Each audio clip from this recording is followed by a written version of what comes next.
Soyez les bienvenus dans Planète Locale, l'émission de BFM Marseille-Provence consacrée à l'environnement dans votre département.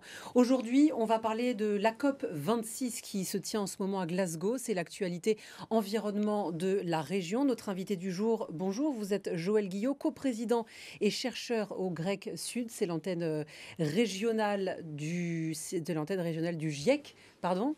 Merci d'être l'invité de BFM Marseille-Provence. Bonjour. Bienvenue. À mes côtés, Rémi, comme chaque lundi. Et puis, tu nous présenteras à la fin de cette émission l'objet écolo de la semaine. Alors, il est devant toi. C'est ça, Une Sophie. brosse à dents, mais on saura tout dans un instant. Planète locale, c'est parti.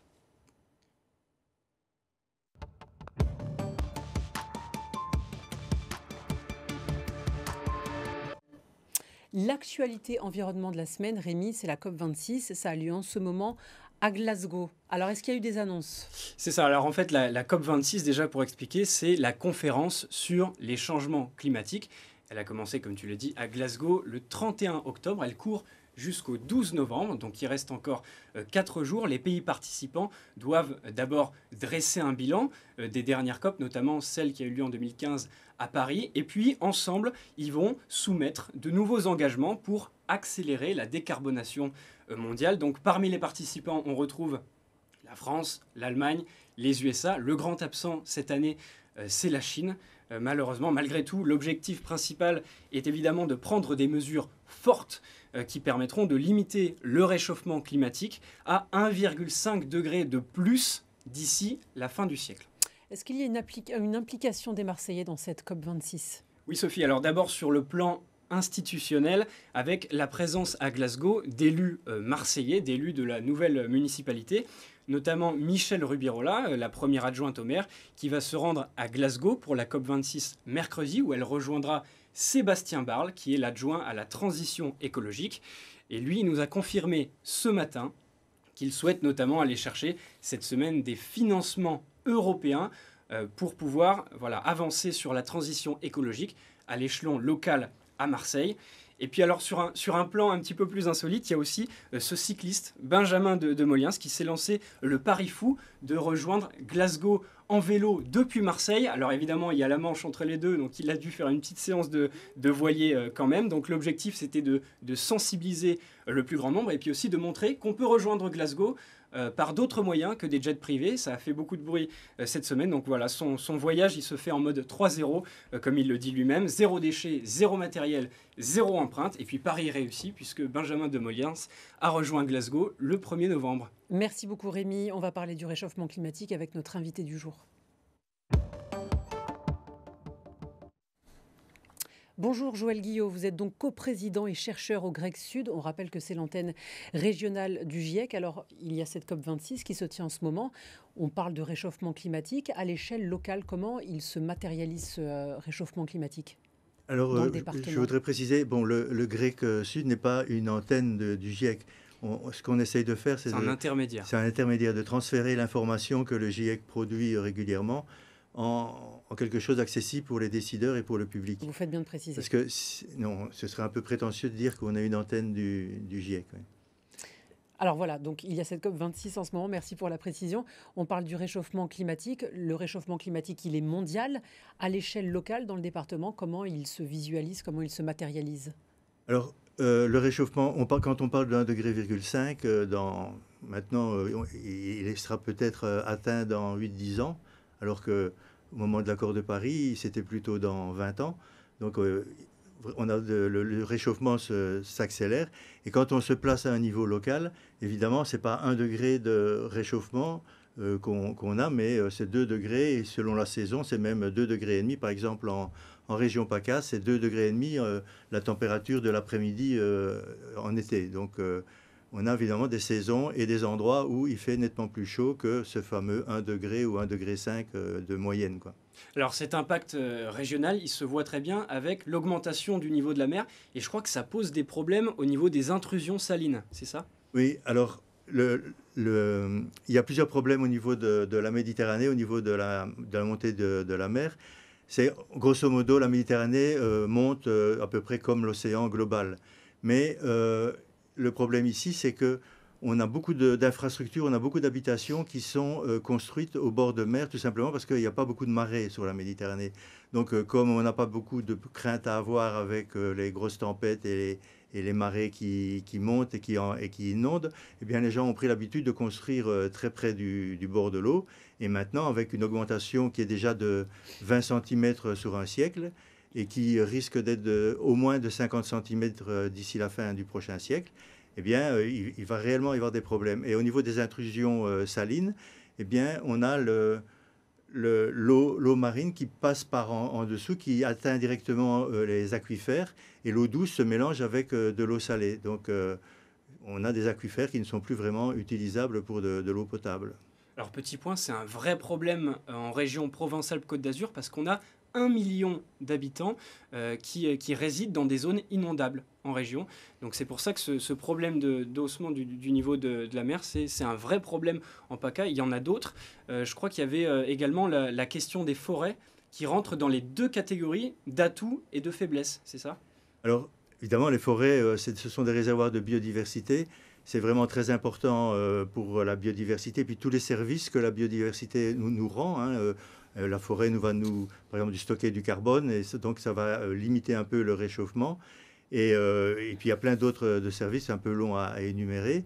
Et puis le problème de la forêt, c'est qu'elle brûle.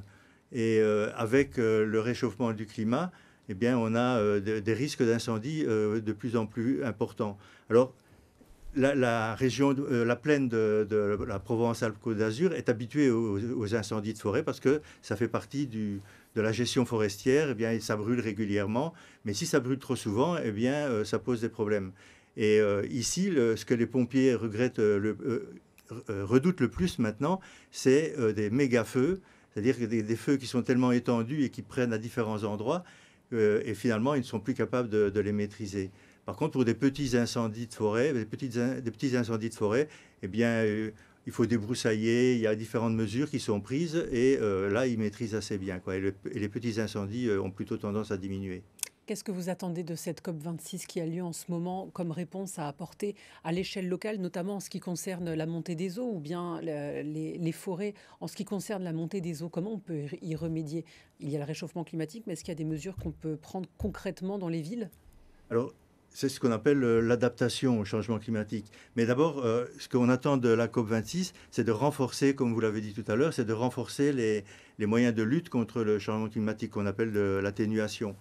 Et là, depuis la COP 21 à Paris, il y a 6 ans, eh bien, on n'a même pas mis en application les résolutions qui avaient été prises à cette époque-là. Et maintenant, on devrait les renforcer. Donc, on est vraiment très loin. Donc, si la COP 26 n'est pas capable de prendre des mesures radicales, je peux dire qu'on va dans le mur, quoi. Parce qu'on a c'est ce qu'on appelle la COP de la dernière chance. Il faut vraiment qu'on prenne des mesures radicales maintenant pour pouvoir éradiquer cette hausse de la température. Mais vous qui êtes un spécialiste de l'environnement, est-ce qu'un grand événement comme ça, mondial, vous y croyez encore ou pas par rapport à ce qui s'est passé à la dernière COP? Est-ce que finalement c'est encore crédible, la COP 26? Alors, j'ai été plutôt optimiste. Maintenant, je vois qu'il ne se passe pas encore grand-chose. Alors, effectivement, je deviens assez pessimiste.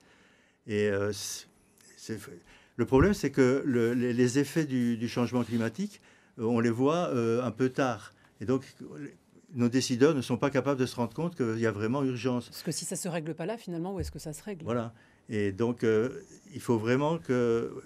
En gros, il y a des économistes qui ont calculé que réparer les dégâts des événements extrêmes comme les inondations, les canicules, etc., ça coûterait 5 fois plus cher que de prendre les bonnes mesures pour empêcher que ces événements extrêmes se produisent. Et ça, je pense que nos décideurs ne l'ont pas encore compris. Alors pourquoi? Alors, justement, vous parlez des décideurs. C'est un peu, je pense aussi, votre rôle en tant qu'intermédiaire d'expliquer ce que le GIEC Sud, ce que le GIEC trouve. Quelle relation est-ce que vous entretenez avec la ville de Marseille, avec la région Sud, avec la métropole, avec le département? Est-ce que vous arrivez à les sensibiliser? Alors, je dois dire que le GREC Sud est financé par la région, cofinancé avec l'ADEME. Donc, effectivement, la région est sensible. Et quand on lit les plans climat, le SRADET, enfin, tous ces trucs qui produisent, le grec est mentionné et ils utilisent les informations qu'on leur donne. La métropole aussi. Et bon, la municipalité, on espère beaucoup de la municipalité de Marseille pour faire des choses plus importantes. Et comme Marseille voudrait être dans les 30 villes, ou les 100 villes, pardon, les 100 villes en 2030 décarbonées, et qu'ils veulent vraiment faire le maximum pour ça, il faut appel aux scientifiques pour pouvoir les aider. Et effectivement, on produit des recherches qui leur sont utiles. Mais je dois quand même dire qu'en général, on sent quand même qu'on n'est pas suffisamment écouté. Parce que les alternatives, elles existent, mais finalement, on a l'impression que les politiques ont du mal à se tourner vers ces alternatives rapidement. C'est le cas ? Mais oui, parce qu'en fait, les politiques nous disent c'est l'emploi pour commencer. Mais si il y a des catastrophes climatiques, eh bien, l'emploi, il en prendra un coup aussi. C'est ça qu'ils n'arrivent pas à comprendre. Merci beaucoup. On va parler tout de suite de l'objet de la semaine que Rémi nous a apporté. Alors, Rémi, cet objet, il est écologique. Qu'est-ce que c'est ? C'est une brosse à dents, mais qu'est-ce qu'elle a de particulier ? C'est ça. Alors aujourd'hui, je vous présente la brosse à dents interchangeable. Alors elle est bio, à 100% bio. C'est du local aussi, puisque c'est un produit marseillais. Donc c'est une brosse à dents, ce qu'on appelle faite en bioplastique, à base d'huile de ricin.